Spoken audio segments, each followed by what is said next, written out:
What's going on, guys? Welcome to Superfriends episode 70. I'm your host, Nick, and I am joined by Luke. What's up, guys? Tim. How's it going, everyone? And CJ. How's it going? And this is episode 70, so of course we have actually a lot of news to go over this episode. I think a lot of pretty cool DCEU news. Well, mostly cool, but how's everyone doing tonight before we get into this shooting gallery? But anyways, Luke, how are you tonight? I'm doing fine. I'm doing fine. There's really nothing. God damn it! I'm drinking a fine glass of bleach right now. Strongbow. My nerves. Wow.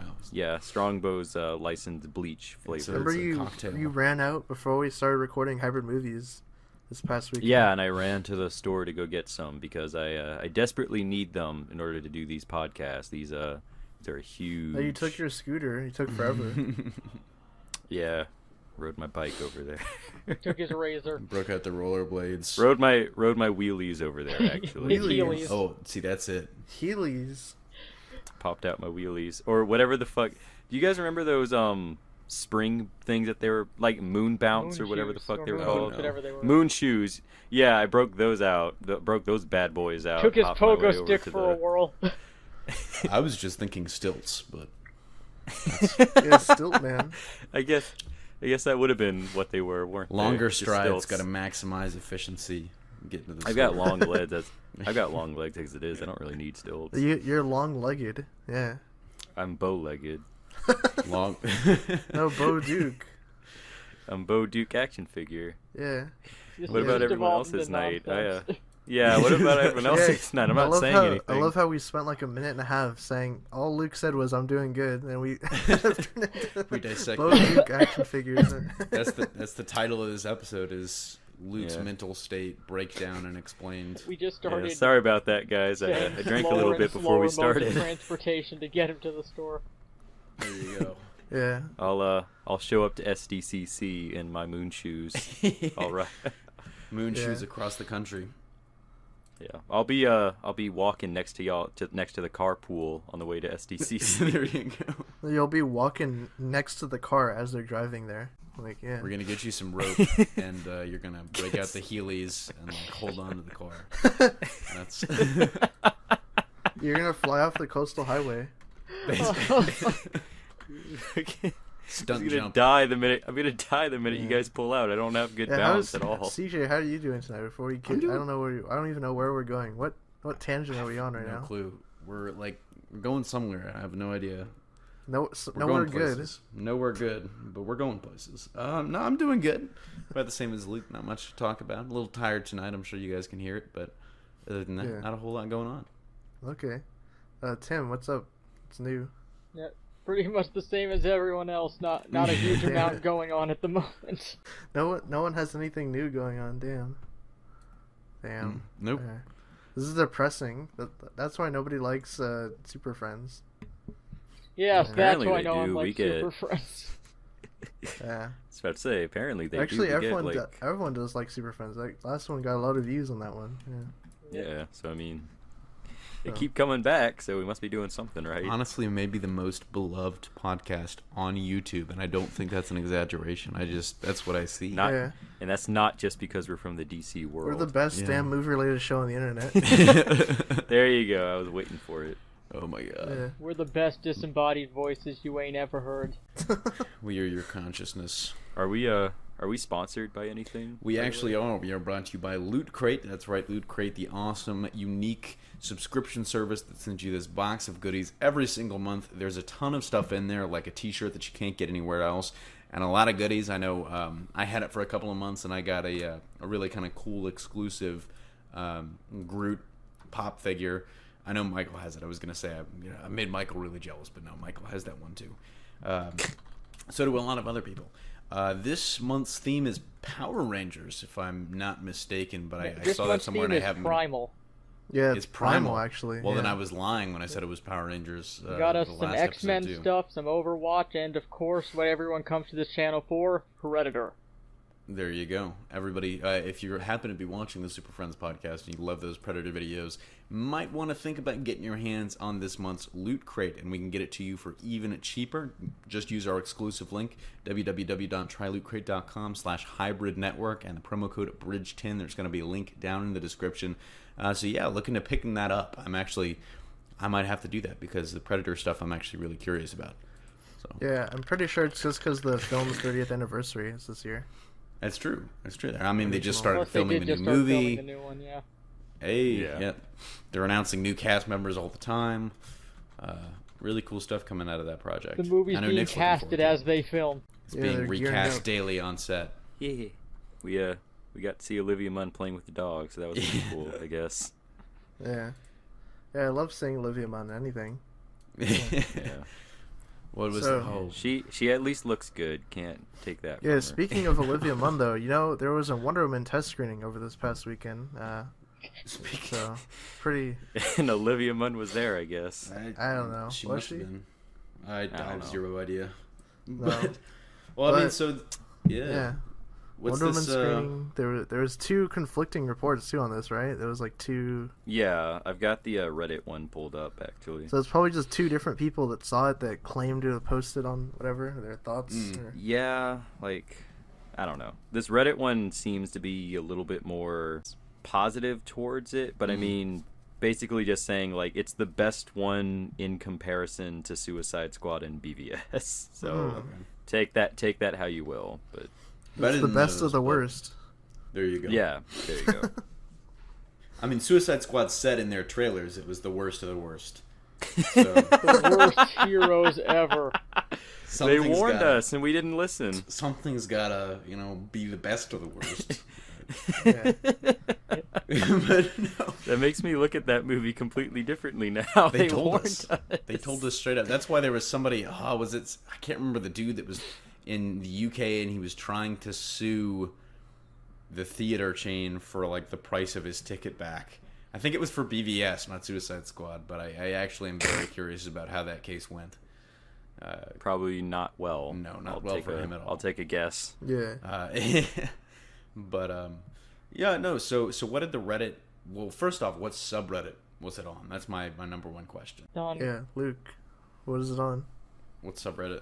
Because that'll tell you a lot. Hold up. r/the Donald.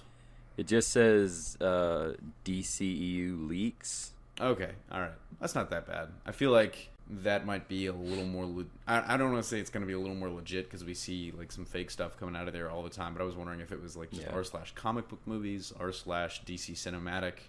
Because it's like depending on the Trump. I was getting Yeah. r/the Donald.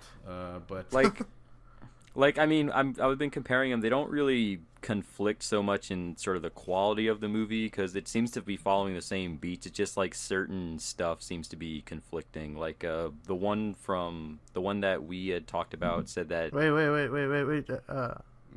Yeah. You're right. spoilers. Yeah, this should Spoilers, be by the a way. spoiler-free version of what That's happened. okay. So there was I'll say this. A certain character death that was in Yes. one of the leaks. God damn it! That's gonna lead to a string of comments now. You ruined it. Yeah, we should I ruined set a it. spoiler Oh my tag at God. the beginning in case we accidentally said anything. Where you're just gonna. My bad, no, guys. Nick. Here's what you're gonna do. You're gonna add in post the little beep noise while he's talking about it, and we're gonna be like, no. Yeah, You I'll just can't. cut it out. Yeah. Yeah, there you go. Just cut it out. So We'll see what happens. He's gonna leave it in because he likes to watch the world burn. Likes to watch me burn. Yeah, but I just want to say too before we move forward, like I mentioned, I don't want to give any spoilers away because I did a whole video about like basically the entire plot. So if you really want to know, just go watch that. But so basically, the people that saw the movie, they were saying that it's like I don't know. There was one guy that said like it was okay, and the other guy that was more positive about it. There was like a bunch of different people that claimed to have seen it, and I personally think it was legit. Like I think the screening actually happened. Well, I mean, the screening did happen. Yeah, I'm pretty sure it was 100% legit. So I'm not going to question the validity of this, but yeah, It's just that some of the sources have conflicting stuff, but there is stuff between them that does fall in line with one another. Yeah. So, like so stuff other than a adds up. certain character death, what are some of the things that conflict? I'm trying to think, What I 'cause read, it's like not the like- one on 4chan said, like there was more stuff on there was less stuff on Themyscira than they wanted, and the other one said that there was like a decent amount on Themyscira. Well, that I don't, that could all just be a matter of perspective. So maybe that's just, it's like the first guy was hoping it was going to be like mostly Themyscira centric. The other person was like, no, there was well, the first one said like they had like really limited lines. The other Amazons. Yeah, well, I think he was talking about Robin Wright's character being essentially like wasted and saying she only had like 3 or 4 scenes, and Connie Nielsen as well, although she has a bigger role to play in the plot. Yeah, I think they both kind of lined up on that though. From what I read, both of them were basically like, yeah, Robin Wright doesn't do a lot. She's just kind of there. So the person that I made the video about, though, I don't think they liked it that much, did they? Or the 4chan guy, he was like, eh. So, I mean, it sounded, to me, it sounded okay. I think some of the stuff he was saying was, I think he might have just been playing more into the jokes about the DCEU, but they're written by, I think there was one of the jokes was like written by Zack Snyder, and it fucking shows. But I'm not even going to spoil the one thing that I hate the most about the movie, because it's, in my opinion, it's nitpicky, but it's just really, I hate it with a burning passion. Yeah, well, I have the one on 4chan up if you want to know the general breakdown. Like, they said humor was hit or miss, action was good but too much slow-mo, and Chris Pine is the standout. Yeah. All right. I mean, that's basically, if you look at the trailer, you could pretty much gather most of that. I mean, right? Yeah. The most I can gather from this is that Wonder Woman is at worst okay, and at best pretty good. And in all honesty, I will take either of those right now when looking at the other DCEU movies. Yeah. Also, it seemed like the plot of Wonder Woman, without giving spoilers, was very straightforward compared to the other movies, too. I mean, it feels like to me that the stuff that I didn't like was mostly the kind of the stuff on the periphery. Like, it was the setup for the movie, then the way that the movie kind of doesn't necessarily lead into Justice League per se, but some of the setup they do for that, it's kind of like, I didn't love that stuff, but the movie itself, I actually liked. It sounded like something that I would really enjoy. There were a couple of good twists in there. But yeah, it's one of those things where I agree with you. The plot was much more straightforward, I think, outside of the larger DCEU connective stuff. But yeah, this is the Cap 1 of the Wonder DC movies. It really is. Yeah, it does seem that way. Just set one war earlier. There are a lot of similarities, actually. I mean, you look at the World War aspect, the fact that it's, I guess there's some moral conflict in there. It's going to deal. Well, I mean, I guess Cap 1 didn't really deal with like the horrors of war, but it's an origin story for these characters set in World War. And Cap 1 directly led into the first Avengers, and Wonder Woman is directly leading into Justice League. Right. So maybe it was Captain America that made her give up on men. That's true. After he died, she said, "Fuck it." Fuck it. Damn. We lost the best of them. They all suck now. Yeah, I also want to bring up too that right around the time that this whole test screening thing kind of dropped, we found out that Ares was going to be in Wonder Woman, like 100%, and you might want to bleep that too, because that was one of the twists. Oh shit. Yeah, we're just gonna be. This is a beat podcast. To me, it was. I mean, because he's played by. There you go. That's exactly what's gonna happen. But we should do a bunch of different noises, not just beeps. Just like a monkey honk. howl. Do just a puppy for one whine. of them. I was gonna say for one of them, it could just be like Zod yelling, "I will find him. I will find him." Yeah. That's Why good. did I you like say that that name? That's there. That's it. That's the one for this. Yeah, we can use Zod for Luke's, and then the why did you say that name for that last. This is a good, heavy spoiler episode, I guess. Wow. This is. I guess we're failing at the non-spoiler thing, but I mean, to me, it's one of those. So the 4chan post specifically mentioned kind of the design for Ares, the look for him, no matter who plays him, but kind of the design of the character in his final form, I guess you could say. And then I think that post was up first, and then later in the day, the toy leaked. and you can see that it definitely looks like the design that was discussed. So that's one of those things that I think the 4chan's legit. I think the Reddit one probably is too, now that I'm looking at it. But so that it seems like somebody saw this movie. Yeah, and if you guys want to see the Ares design, I'm pretty sure there's pictures all over the internet now of the action figure. That I don't know, what was that at some Toy Fair or something, or Toy Fair in New York? I'm pretty sure was the have this all the Wonder Woman stuff. That sounds right. Yeah, New York Toy Fair. Sounds right. Yeah, so I mean, the Ares design looks pretty cool to me. It looks a lot more like the most recent one from Rebirth. So, yeah. Like the horned helmet and all that. So, I mean, it looks cool. Hopefully it looks even better on screen with all the effects and stuff. But, yeah. I like how he has thick metal armor and then his helmet is just a creature's skull. He doesn't need anything. He doesn't need any armor, actually. He's just a god, but yeah. Yeah. Looks like Ares. I don't know. What do you guys feel about them using Ares and stuff and the design of him?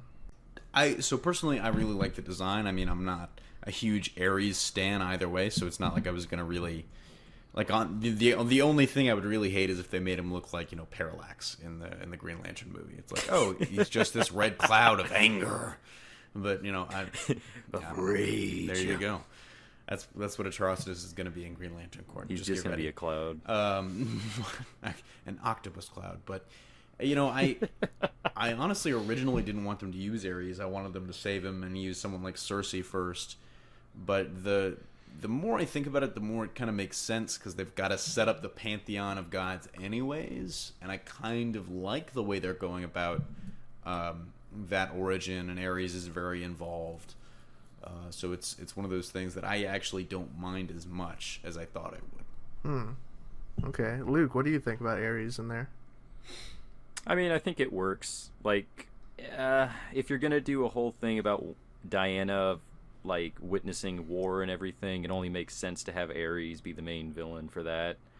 And I mean, in all honesty, it just kind of makes sense. It's the one thing that's the most believable if you're introducing this Greek warrior princess. Well, not Greek, Amazon warrior princess to the world. You're going to introduce a Greek god or something. Like, I mean, I really don't think any other villain would have worked as well. So, at least not for an origin story. So, I think it works out well. And I do like his design. I mean, it looks like Ares, so I can't really complain. Yeah, it's fine. I mean, like, there were a bunch of different designs they could have gone with. They could have gone with the Spartan helmet, like the feathered whatever, that kind of thing. They could have gone with the more Injustice look too. Also, a lot of people like that one, but I mean, yeah. I think it's fine for what they go with, but hopefully the movie works out. Like, I mean, the people in the test screening, there was a lot of positive response to it. It seems like it's going to be fine. I think so. I mean, having a test screening, in and of itself, like this early, it's not necessarily like unheard of, but they definitely seem to at the very least be trying to get out in front of it, because I mean, Zack Snyder was there, Patty Jenkins was there. It really seemed like more than just your usual, hey, we're going to show you the movie and then like fill out the comment card, like let us know, like you signed the NDA, right? It seemed like they wanted people to post about it. So I don't know if it's more like a PR maneuvering or what, but they seem confident. At least that's how it comes off to me. Yeah, it's like this other movie I went to a few days ago. I didn't sign an NDA or anything; just went and saw it, and it's like that's so weird. It's walked in, still not done yet, even though it's 2 months out. But anyways, so our review of Justice League is going to know. Yeah, I mean, God, I can't believe their effects were done yet. I mean, jeez. But one thing I just want to say is, starting off with Ares, I expected it because he's really the villain that they pushed the most recently, just because they like to push like the Pantheon thing really early with her. But it makes me wonder if they continue with this franchise, like how they're going to work in villains like Cheetah and Giganta after having a god be your first villain. I feel like when you get that, you would probably want to get some villains that I think not testing her physically, but test her like mentally. Like, no one remembers Dr. Psycho, but I think Dr. Psycho would be cool. Oh, Mr. Mind. Or Egg Foo. Let's have Egg Foo in a movie. No, Dr. Psycho, that's what... I was like thinking of someone else when you said that. I think I was thinking of like Dr. Cyber, like the woman with like the yellow face mask and the gun. Yeah, I know. Yeah.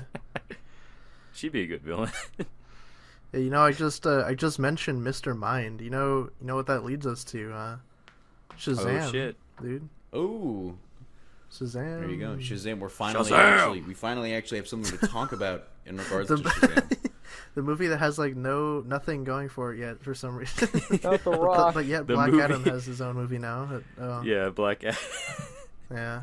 Damn. I was gonna poor say Billy. all of a sudden the villain ends up with his own movie first before we hear anything about the Shazam. Imagine tomorrow they announce Joker gets a solo movie before Batman gets a director. There you go. Wait, so I just wanted to say the news really quick. Sirens have that? No, that's kind of true. Yeah, yeah, it is true. Yeah, so the report about Shazam is that Lights Out director David Sandberg is being tapped to direct the movie. This is coming at us from The Wrap and El Mayimbe, so take it with what you will, I guess.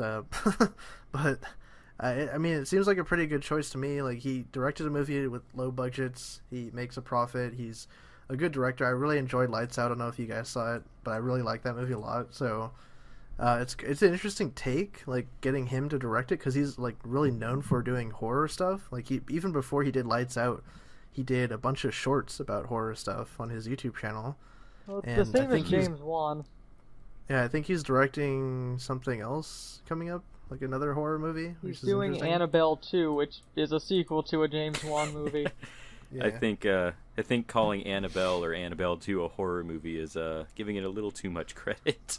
You seen that doll? That's scary, but have you seen the movie though? Yeah, it was great. Sure.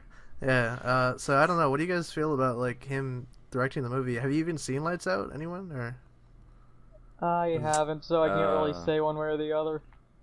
Okay. Yeah, I haven't seen Lights Out. I saw that short though, and that short was pretty scary. So yeah, the short. He's good on that front at the very least, except for what I said. But I mean, so yeah, I don't know. Like James Wan was known for like horror stuff too, but I think he also did Fast and Furious, so he kind of had some kind of entry point into action stuff. Yeah. Very interested as to what they see with this guy for Shazam. Again, he's friends with James Wan, so that could be a nice factor, but it'll be interesting to see what he brings for the character. Yeah, exactly. He's friends with James Wan. He's got a good like relationship with New Line Cinema.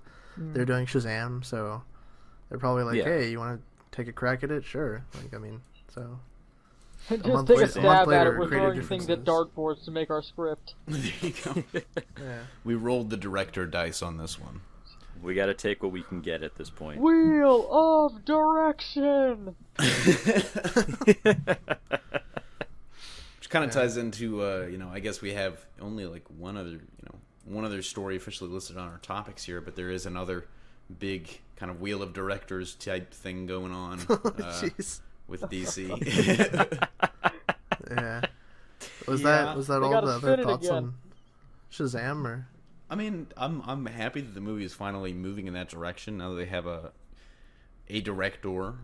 Hopefully they can start developing the other important parts of the movie.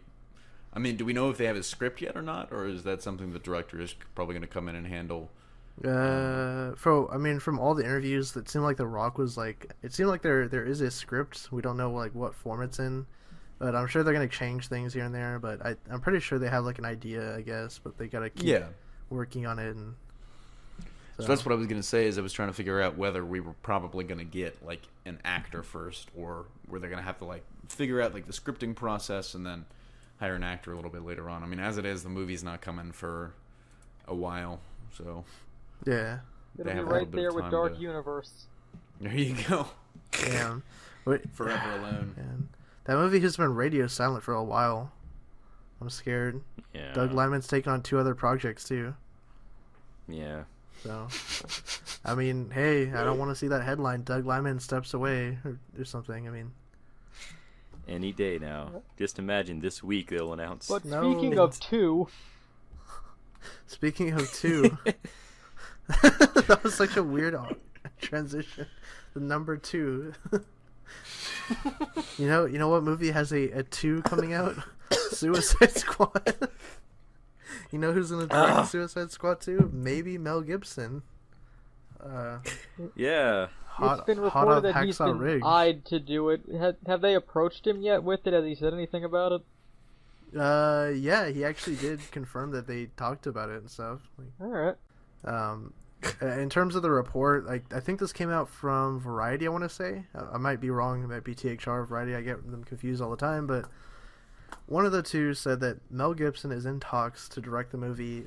Pretty much the ball is in his court. If he wants it, it's his. If not, Warner Brothers is looking at a couple other directors. But, I mean, my first takeaway from the news was yes, do it. Except that I don't think he will do it because he's wants full control and stuff and all that. He doesn't like micromanaging, and plus I think the movie would benefit from an R rating too if Mel Gibson's going to do it. But I don't know. I mean, CJ, what do you think about Mel Gibson, Suicide Squad? So I do like Mel Gibson. I think a lot of his recent movies have been really, really good. I think he'd be an interesting choice because he's not the first director that would have come to mind. It kind of seems to me they might be trying to capitalize on a little bit of the name value right now, especially because Hacksaw Ridge is probably going to get into the. I mean, it's going to be in the conversation when the Oscars roll around here in a couple of weeks. So it already is in the conversation. Basically, I mean, it's I don't think it's. It's already I don't nominated. Think it's really gonna win anything, but it is. Well, thank you for nitpicking. Would you like to talk about Mel Gibson? Yeah, sure. Well, he definitely is a really strong director, but like Nick said, I don't really see him wanting to take on a role like this. Just like we said, there's a ton of micromanaging that comes with handling any of these kinds of universes. Marvel's talked to a bunch of people too that ended up not taking the positions because of not wanting to follow that particular direction, and obviously there's been ones for DC also. So, I don't really see, unless they give full control for this one movie, I don't really see him, gravitating towards it. Yeah, exactly. And plus, in the report, too, it said that he's not familiar with the comics or anything. Obviously, he doesn't know any of the comics, so, he's still reading up on all the Suicide Squad to see if he even wants to do it. If it's even, the material he wants to do or something in a movie, so... Hopefully it works out, though. I mean, that would be amazing. Mel Gibson doing Suicide Squad. That'd be crazy. And definitely they'd have to change up the roster, too, because I think Harley Quinn's going to be tied up with the Gotham Sirens and all that, and who knows who else is coming back, but... Yeah. I don't know. I feel like if he were to be in charge of it, we would actually get some stakes with characters, characters that actually... I don't know. It's just you knew characters that were going to die in the first movie. I think with Mel, it would be like a real Suicide Squad comic. Anyone could die at any point. Except Deadshot. In real life. Yeah, in real life. If you die in the movie, you die in real life. Obituary the next morning, fucking Will Smith is dead. Passion of the Quinn. Yeah. He got shot in the head on the set of Suicide Squad 2. They were real bullets. Yeah, Mel Gibson's known for being an actor's director too, which is much better. Because I felt like a lot of problems stem from David Ayer not doing good direction to his actors, particularly Jared Leto. Well, I think a lot of it was he gave them a lot of room to operate, and he really wanted them to feel out the characters for themselves. And in some cases, I think that paid off. I think Will Smith actually did a pretty good job. In a lot of other cases, like the Joker, it just didn't pay off. It probably worked the best with Jai Courtney. It's his best role he's ever done. Yeah. Best acting gig he's ever had. That was Slipknot. That was the best. Really, the man who can climb anything was incredible. Yeah, moving on. Speaking of finishing, speaking of finishing, we got to get out of here. So, before we move on to that final segment of the show, we got to plug something really quick. We do actually have to plug something, and that's the fact that this episode is brought to you by Loot Crate, the awesome subscription service that sends you a unique box of geeky goodies every single month. This month's theme is Primal, right, Tim? Primal? Yep, Primal. Gonna have a ton of good stuff in there, including some stuff from The Predator. If you watch any of our vids, you know that we cover that very, very heavily. I assume you watch our vids if you're watching this one. But if you're somehow stumbling on it, still here 30 minutes later, definitely do check that out. You'll get a ton of cool stuff, including a t-shirt that you won't get anywhere else. And to get all that good stuff, just use our exclusive link, www.trylootcrate.com/hybrid network. Again, that's www.trylootcrate.com/hybrid network. And then the promo code BRIDGE10, 10% off any subscription. That's a really good deal. I mean, especially if you're buying a longer subscription, that's going to take a huge chunk off that price. Yeah, definitely. Yeah, Loot Mission Crate. accomplished. I actually might want to check that one out just to see what the Predator thing is in there. That's what I'm thinking, because I'd be really curious to see what they have in the box. I'm wondering what Overwatch stuff they have in there, considering the theme is primal. Exactly. It doesn't seem like a natural fit, but I guess Winston. That's exactly what I thought too. And then I guess like Wolverine or Beast for X-Men is the other thing. Yeah. Probably. Yeah. Yeah. Especially with Logan coming out, it just makes sense. Yeah. Yeah. I So want to get one and just open up and have Optimus Primal action figure that I never got as a kid. Optimus Primal. Yeah, he was like literally my favorite fucking Transformer for so long. Damn. That's just Prime. Exactly. He's the best. So viewer questions. Thank you guys again for submitting all these questions every week with the hashtag AskSuperFriends. We got our first one here from Watercook. He says, do you think it would be interesting if Injustice 2 Superman treats Damian like his own son and that causes even more tension between Batman and Superman?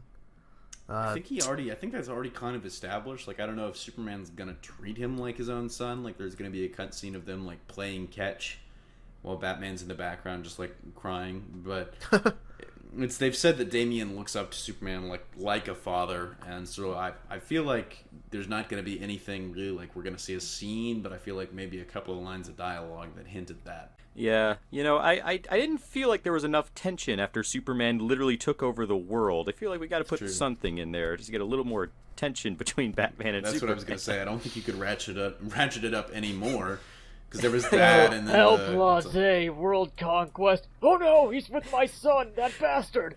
And I mean, there you go. And I mean, to be fair, from what I saw from like the last Injustice, I don't think Bruce really cares about Damian that much anymore. Thinking. He's gonna Homer Simpson him. Yeah, so I don't know. To answer your question, no. Moving on. Moving on, though. Jacob Benton says, would you want to see a Wildstorm film, and what would be the best way to do it? Yeah, that's a loaded question. That's like an hour-long question for a sentence. Welcome to the Hybrid Network Wildstorm podcast. Jeez. I only know bare bones about Wildstorm. I think it would make for a cool movie. I don't know how to approach it, though. Well, I guess, how would you start it off? I would go probably starting with Gen 13, get a younger team in there to start it off with. That's not going to be easy to like a mistake with the Justice League, since they're both under DC's banner technically. Right. And Gen 13 is pretty popular. I mean, if it were up to me, and I know that they would probably put it in the same universe, I would probably try and keep Wildstorm in like a separate universe. They wouldn't do that, but that's what I would try and do. I think that actually might be best too. Like, just have it be separate. I mean, it could be a situation that kind of Marvel's got where they're like, hey, we're not saying this is officially like in the same universe, but you guys can assume that if you want. You can assume that Daredevil is in the same universe. If you believe. Somewhere Luke isn't going to watch this podcast, but somewhere he just felt the triggering. Yeah, I was about to say he doesn't watch these. There you go. Yeah. So for Wildstorm, I'm not really sure what they could do with it, but definitely if they did keep it in a separate universe, it'd probably be better off that way, which is kind of what they're doing with the more recent reboot of the comics. It's like completely separate. I think it's going to be like a 2-year kind of thing, like 24 issues. I just picked up the first issue, actually. It's pretty good, so I can't wait to see what they're going to do with it. It's Warren Ellis, so highly recommend it. Was Midnighter from Wildstorm? I think so. Yeah, I think he was part of the Authority or Stormwatch. Yeah. Right, was he from the same universe as Wildstorm, or? I think so. Yeah. Okay. Yeah. I just want to make sure. I really like Midnighter. I think that would be pretty cool for a movie. Okay. And the best part is he can't be easily mistaken for another character. Next question. Classy Ulysses. He says, Do you guys enjoy Alex Ross's art for all the DC characters? It's amazing. Yeah, I do. It's pretty absolutely. cool. He's really nice to look at. I do really like his art, but I think that sometimes like he chooses weird angles and lighting for his shots. But some things in Kingdom Come, like the angle and like the lighting during the day made it difficult to parse out exactly what was going on in the scene. Yeah. Like one thing that I always look at is the red tornado like that was in that. Like I have no idea what her costume is, cause like she has the sunset behind her, her hair is red, it makes her skin look red, so it looks like she's all red, her hair's part of her head, and she's wearing like a metallic purple bathing suit, but I can't tell if that's what they're going for or just the lighting.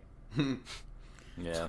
I really like his Astro City stuff. That stuff looks cool when I look at it. I just, in general, I mean, if you look like from just a technical perspective, and sometimes I think what Tim's saying is the truth. Sometimes it works better as like stills or posters, maybe not necessarily always like 100%, on an issue by issue basis. But I just think technically he's one of the greats. Really, he's definitely good at capturing the human form better than most people. Yeah. And it's what's crazy is it's somehow like really photorealistic, but then also like not. Still definitely like this is, it's a weird straddling of the line. It's really unique, straddling of the line of photorealism and still kind of the fantastical comic booky stuff.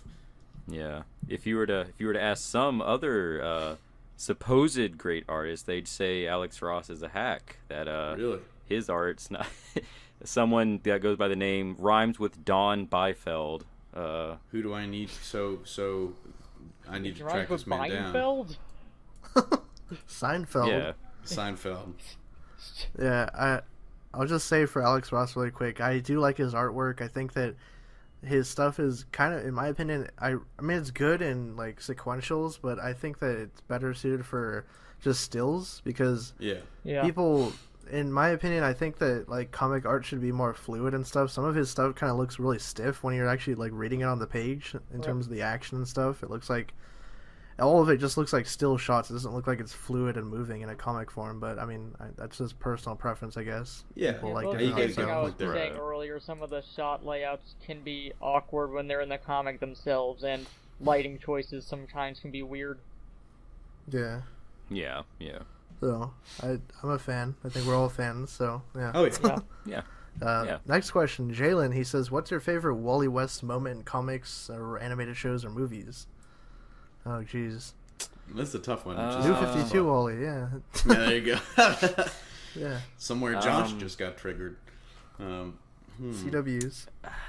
I guess I can't really pick a series like I like on Justice League the episode Flash and Substance, where it shows like why he acts the way that he does. I also think if you're talking animated, for me, like a close second to that would be his final scene in Young Justice was really kind of very poignant. Kind of capped off the stakes of that second season. In terms of comics, it's really tough to choose from because he's been around for a long time, but he was also... Actually, I think, my favorite moment is from his origin, when Barry's like, kind of, I don't want to say being a dick, but he's kind of being, he's like, oh, my accident was one, or, he's like, my accident was 1 in a million. No way that happens again. And literally, as soon as he says that, the lightning bolt crashes through the window, and Wally gets the super speed. Yeah, it's really hard to pin down comic wise. I mean, anything when he was fighting Hunter Zolomon has always been some of my favorite stuff. And animated wise, in Justice League, I think it was Unlimited. I think it was Justice League Unlimited. He fights Lex Luthor and Brainiac fused, and he was Unlimited. He like runs around. Yeah, and he like runs around the Earth like over and over and keeps punching him. I was like, that was a really really cool moment. Yeah. I'm not really too big in Wally West, so yeah, I can't comment. Yeah, moving on. Next question. I'm sorry, I don't know too much about him. Just say Rebirth. Just say Rebirth. There you go. Yeah, I don't know, that CW show, whatever. So. Yeah. Friendship. Yeah. Final questions from Lord Squirrel Show. I like your name. That's cool. I like that little avatar too. He says, "What equipment microphones and such do each of you use, and how do you record these episodes over Skype or whatever?" yes, we record these over Skype. This is like a secret, I guess. We're revealing secrets. Well, and stuff. we're on a Skype call. We record our our audio files individually, and Nick puts them all in Premiere and edits them down. And sometimes that's easy, and sometimes that's not. Yeah. So yes, to answer your question, yes, we're all on Skype, and we use a program called Audacity. We all hit record at the same time. It's just the best way to, if you're trying to get into podcasting, like I would recommend doing that rather than just using a Skype recorder or something, because with a Skype recorder, it picks up Skype's issues as well, so it's not the best, and people's audio tends to fluctuate even if they have a good mic. Yeah. So I would definitely say go the whole, like, everyone records separately, because that's how you have the best quality audio tracks in the finished product. And definitely, in terms of the microphone equipment, just try and, I would say, like a Snowball or above, like a Blue. It's honestly probably like the Snowball. I mean, I used a Snowball for years, like so me and Josh started the channel in 2011, and we actually both used a Snowball at that point, and I used the same one up until it finally died earlier this year, and I decided to upgrade to the Yeti, which is what I'm using now. I mean, there are a lot. I'm using a Canon string, so I mean, if you want to save money, you can just always go through that. Just get a can of Green Giant and a nice piece of floss, and then you're golden. Yeah. Any type of USB condenser mic should be fine for basic podcasting, and then above, obviously. Yeah. I think the USB is like the best option to go to, because if you go XLR, you're gonna have to get like a phantom power source or maybe an audio mixer, and there's a lot more setup involved. Whereas there are some good, especially from Blue, there are some good USB options that the audio quality is going to be fine. Yeah, I still need to update mine. I still currently just use a headset mic that I have, which you can probably tell with my audio quality. So that's your beginner's podcasting kit. Sorry, the Skype beginner's podcasting quit. Yeah, quit. Just quit before your head. Yeah, do it. Nick subconsciously trying to like discourage any potential competition. Yeah, all you need is a condenser mic, a Skype, and some Audacity or some kind of recording software. So, yep, that's a small loan of $1 million. Audacity's easy to get; it's free. Yeah. Yep. So, I'm not even gonna get into like to export to MP3. You've got to download this thing called the Lame DLL encoder. No, we're not. You gotta get this thing called Lame. I don't know who came up with that, but whatever, Lame encoder or some shit. I don't know. It's lame that we have to get it, is what it is. But yeah, so that's all the secrets to our podcast, I guess. No more, but yeah, this has been episode 70 of Super Friends. Thank you guys again for checking out the show every week and leaving comments, questions, and everything, and supporting us. And yeah, we'll catch you guys next time.